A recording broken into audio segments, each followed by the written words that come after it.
अस्सलाम वालेकुम, कैसे हैं जी आप सब। उम्मीद करती हूँ आप सब ठीक होंगे और मेरे व्लॉग का आप बहुत बहुत वेट कर रहे थे। बहुत ही ज़्यादा मुझे कमेंट्स आ रहे थे, मैसेजेस आ रहे थे कि आप कहाँ हैं। तो हुआ कुछ यूँ था कि मैं थोड़ी सी बिज़ी हो गई थी। आपको पता है कि मेरा बिज़नेस भी है, मैं उस सिलसिले में काफ़ी बिज़ी हो गई थी। तो मैं बिल्कुल व्लॉग नहीं डाल पा रही थी। वीडियोज़ तो मैं साथ साथ बना रही थी, लेकिन बस एडिटिंग का मुझे बिल्कुल भी टाइम नहीं मिल रहा था। तो ये मैं आपसे अपना वीकेंड का रूटीन शेयर कर रही हूँ। वीकेंड पे मैंने क्या किया था। तो वीकेंड पे जैसे कि मैं अक्सर आपको बताती हूँ कि मैं खुद थोड़ा बहुत काम जो है ना वो घर का इस तरह का करती हूँ। खुद एक दफ़ा ज़रूर करती हूँ हफ्ते में, ताकि घर के जो भी चीज़ें हैं वो आपको पता भी चलती हैं।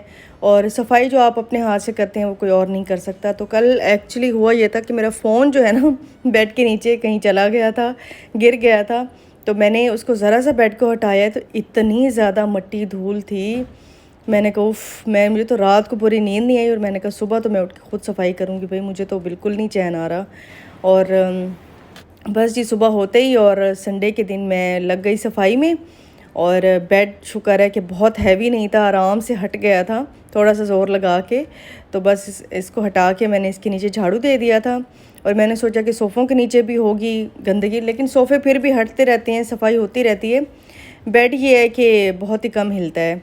तो बस जी मैं झाड़ू वाड़ू दे के और अब मैं आ गई थी लिविंग रूम में, और अब लिविंग रूम की भी मैं सफाई कर लूँगी। अच्छा जी, बेड के नीचे झाड़ू देने के बाद, क्योंकि बाकी तो और कहीं मट्टी नहीं थी, नीचे बहुत ज़्यादा मट्टी थी, तो उसको करने के बाद अब मैं आ गई हूँ अपने टीवी लाउंज में। और ये जो वास मेरा रखा हुआ है, ये इसमें इसके जो फ्लावर्स हैं इनमें इतनी ज़्यादा मट्टी हो गई थी, क्योंकि मैं इसकी क्लीनिंग जो है ना डीप क्लीनिंग मैं कर नहीं पाई। और एक हफ़्ते भी आप नहीं करते तो इतनी ज़्यादा मट्टी इकट्ठी हो जाती है। तो हफ़्ते में एक बार मैं ज़रूर कोशिश करती हूँ कि टाइम निकाल के किसी तरह ख़ुद घर को देखूँ, क्योंकि मेरा देखना भी बड़ा ज़रूरी होता है। और मैं बार बार यही बात करती हूँ कि घर का खुद से देखना बड़ा ज़रूरी होता है। और वो ज़रूरी होता भी है, क्योंकि बहुत सारी चीज़ें होती हैं जो आपका इंतज़ार कर रही होती हैं, आपकी नज़र का इंतज़ार कर रही होती हैं। तो देख लिया करें हफ़्ते में एक बार, जो नहीं देखते। वरना तो मैंने ये देखा है कि मैं थोड़ी सी फिर भी लेज़ी हो जाती हूँ, वरना बहुत ऐसी ऐसी ख़वातीन भी हैं जो कि हर वक्त घर को टेक केयर करती रहती हैं। लेकिन क्योंकि मेरा बिज़नेस भी है, मेरा यूट्यूब भी है, और इसको रन करना भी किसी चैलेंज से कम नहीं है, और डेली का व्लॉग डालना, और वो तो खैर बहुत ही मुश्किल हो जाता है, उसके साथ हर चीज़ को लेके चलना तो मैनेज करना बहुत मुश्किल होता है। लेकिन मैं फिर भी पूरी कोशिश करती हूँ कि थके बगैर और लेज़ी हुए बगैर मैं अपने कामों को कंटिन्यूसली करती रहूँ। तो इसके नीचे भी सोफ़ों को हटा के भी मैं सफाई कर लूँगी।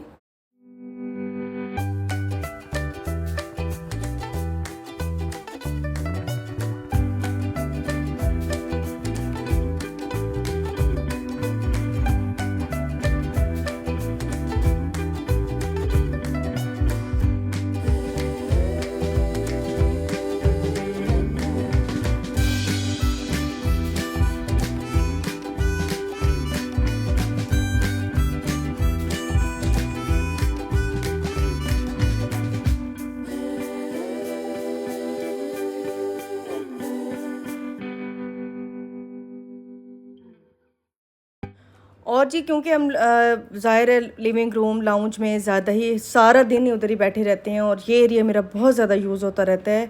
तो जो भी चीज़ है उठा के बस यहाँ पे रख दो, जो भी चीज़ है बस उठा के इधर रख दो, टीवी के नीचे जो जगह है।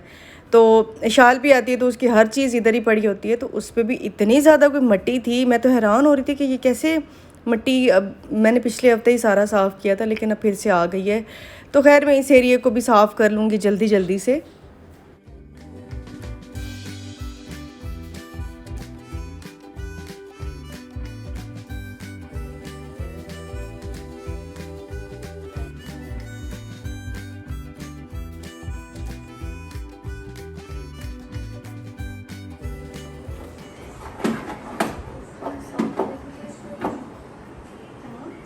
और जगह साफ करिए।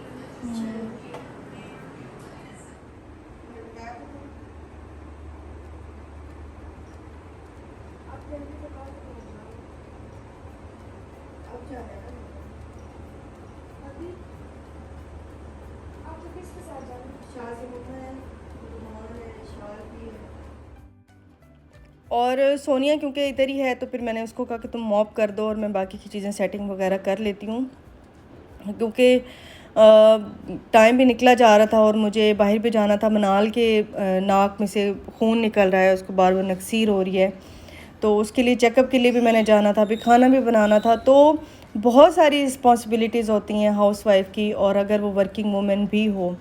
और ये तो बहुत अच्छी बात है कि मैं घर से ही सारे काम करती हूँ, मुझे बाहर नहीं जाना पड़ता, लेकिन सम टाइम जाना भी पड़ता है, कुछ ऐसे काम भी हो जाते हैं। लेकिन ये है कि मैं घर से काम करती हूँ, तो फिर चीज़ों को हैंडल करना, टाइमिंग्स बनाना थोड़ा सा मेरे लिए तो स्टार्ट में मुश्किल था, लेकिन आहिस्ता आहिस्ता मैंने हर चीज़ को सेटल करना शुरू कर दिया, टाइमिंग बनानी शुरू कर दी हर चीज़ के लिए। घर को अगर टाइम ना दो तो वो सेटिस्फेक्शन नहीं होती, अगर आप काम को प्रॉपरली टाइम नहीं देते तो फिर वो सेटिस्फेक्शन नहीं होती, तो आप उल्टा डिप्रेशन में चले जाते हैं। तो बहुत बार ऐसा हुआ है कि मैं डिप्रेशन में गई हूँ इसी वजह से। लेकिन फिर मैंने जब टाइमिंग बनानी शुरू कर दी और चीज़ों को सेटल करना शुरू कर दिया तो अल्हम्दुलिल्लाह मैं बहुत सारी चीज़ें जो है ना, हर चीज़ मैनेज कर लेती हूँ, काम भी, घर भी, बेटी भी, और बिज़नेस भी, और सारे काम शुक्र है कि अब हैंडल हो जाते हैं। वरना शुरू में तो ये हो गया था कि मैं 2-2 महीने मेरा व्लॉग भी नहीं आता था, मैं इतनी डिस्टर्ब हो गई थी काम में, इतनी ज़्यादा मैं फंस के रह गई थी। और एक्चुअली होता ये है कि आप मेंटली तौर पे फंस जाते हैं, वहीं पे स्टक हो जाता है आपका माइंड काम ही नहीं करता, आपका माइंड फ्रेश नहीं होगा तो आप कैसे हर चीज़ों को हैंडल करेंगे। तो ये चीज़ें होती हैं। आप बहुत से लोग पूछते हैं कि आप किस तरह से इन चीज़ों को मैनेज करती हैं, हैंडल करती हैं। तो एक अकेले बंदे के लिए मुश्किल तो होता है, लेकिन शुक्र है कि मेरे पास ये है कि मैंने सफाई वगैरह के लिए और हैं मेरे पास, और सोनिया जो होती है वो मेरी इस तरह से हेल्प करती है मेरे साथ, बिज़नेस में भी और व्लॉगिंग में भी वो मेरे साथ होती है। तो इस तरह से शुक्र है कि चीज़ें फिर अब हैंडल होना शुरू हो गई हैं। लेकिन फिर भी मैं अपने घर को ज़रूर देखती हूँ, उसको इग्नोर नहीं करती, क्योंकि घर अगर सही होगा तो आप मेंटली तौर पे खुश होंगे, साफ़ होगा तो आप खुश रहते हैं। तो बहुत सारी ऐसी चीज़ें होती हैं जो फिर मेरे करने वाली होती हैं, मुझे पता होता है कि ये मैंने करनी है, और मैं खुद उनको रख लेती हूँ कि मैं खुद करूँगी, मुझे बहुत अच्छा लगता है उनको करना।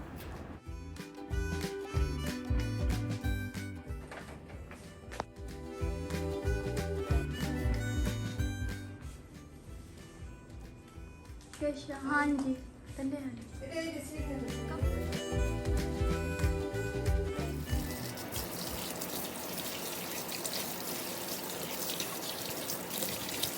और अभी अभी आए हैं मेरे हस्बैंड, और वो फ्रूट्स वगैरह लेकर आए हैं, तो फिर मैंने सोनी से कहा इनको धो के अच्छी तरह से और इनको फ्रिज में रख दो।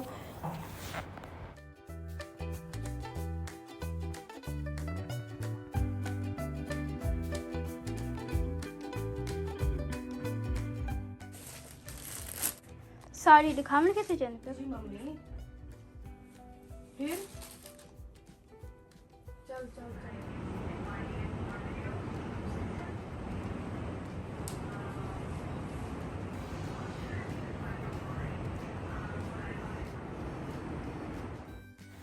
और अभी जी मैं बना रही हूँ खाना, और लेट भी काफ़ी हो रहा था, मुझे पहले ही बना लेना चाहिए था, लेकिन बस वही है ना कि फिर लेट हो गया। तो फिर मैंने सोचा कि मैं आकर ही खाना बना लूँगी, और मैं बनाने लगी थी बाल्टी गोश्त, जो कि मैंने एक दफ़ा बनाया था और बहुत ही मज़े का बनता है। तो बस मैं वो बनाने के लिए मैंने रखा ही था कि फिर इसकी अपॉइंटमेंट ली हुई थी मनाल की डॉक्टर से, तो फिर हम लोगों को उधर जाना पड़ गया। और सोनिया से मैंने कहा कि मुझे जल्दी जल्दी से चाय बना दो, चाय पीते ही फिर मुझे जाना है हॉस्पिटल, तो हम लोग हॉस्पिटल में आ गए हैं।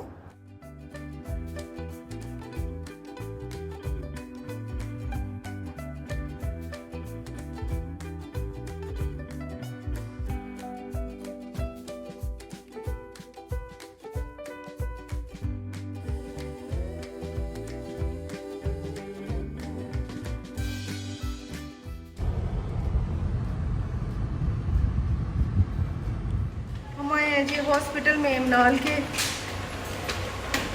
नोज़ ब्लीड कर रहा था काफ़ी दिनों से, तो वही मैं आज में दिखाने आई हूँ। इधर ही है शायद, मालूम है ना।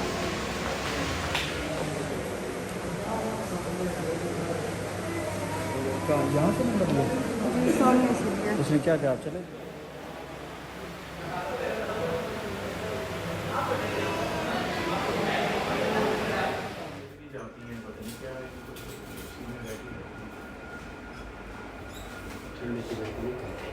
जी नॉर्मल जो घर में होता है। आंखें खोलो, सांस आराम से लेते रहो, हल्का हल्का। इससे अंदर कुछ बेहतर रहेगा, सांस का रास्ता भी और वैसे भी देखिए पीछे तक बंद, सारा मिकोजा बिल्कुल ठीक गला देखते हैं मुझे ना। तो नहीं आई, बिल्कुल से इधर तक किया। फिर अब बड़ी हो गई है ना आप।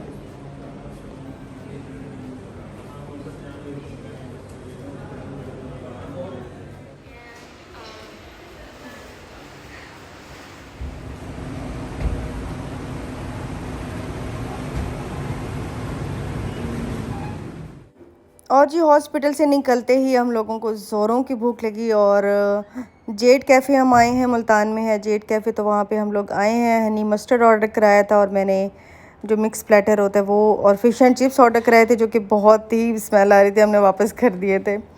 तो बस ये बाहर खाना खाएंगे और उसके बाद घर जाएंगे। ये थी मेरी वीकेंड की रूटीन, मैंने सोचा आपसे शेयर कर लूँ और मिलूँगी आपसे नेक्स्ट वीडियो में इंशाल्लाह। और ये मानो ने मीठा ऑर्डर कराया था, लावा केक, जो कि बहुत ही मज़े का था। तो मैंने कहा आइसक्रीम मत खाना, ये लावा केक खाना, क्योंकि ठंड से ही इसकी नोज़ ब्लीड हो रही थी। तो हम जा रहे हैं जी वापस घर और रात के बज गए थे 10:30।